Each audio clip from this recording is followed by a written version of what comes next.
Hello అండి. ఎట్లున్నారు? ఈరోజైతే ఒక మినీ వ్లాగ్‌తో మీ ముందుకొచ్చేసిన. ఏంటంటే మాకు అన్నయ్యకి ఈరోజు నుంచి ఆఫ్టర్‌నూన్ స్కూల్ ఉందనమాట. నిన్న మొన్న అయితే 12 వరకే ఉండేది పీపీ1కి. కానీ ఈరోజు నుంచి ఆఫ్టర్‌నూన్ 2:30 వరకు పెడతామన్నారు. సో, లంచ్ ప్రిపేర్ చేసి పంపియమన్నారు. సరే అని 12కి నేను వైట్ రైస్, కాకరకాయ కర్రీ చేసి లంచ్ బాక్స్ రెడీ చేసినా అనమాట. ఒక బాయిల్డ్ ఎగ్ కూడా పెట్టిన. ఆఫ్టర్‌నూన్ అయితే మంచిగా తింటాడని.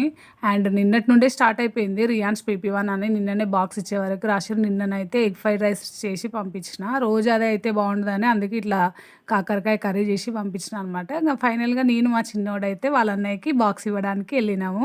మా చిన్నోడికైతే ఇట్లా బయట తిప్పితే భలే ఇష్టం. ఎట్లా నవ్వుతున్నాడో చూడండి. ఇంగా ఫైనల్‌గా మాకు అన్నయ్య స్కూల్‌కైతే వచ్చేసినాం. బాక్స్ ఇచ్చి ఎమ్మటే రిటర్న్ అయిపోయినామనమాట. మరిన్ని వీడియోస్ కోసం మా ఛానల్‌ని సబ్స్క్రైబ్ చేయండి. Thanks for watching this video. Bye bye.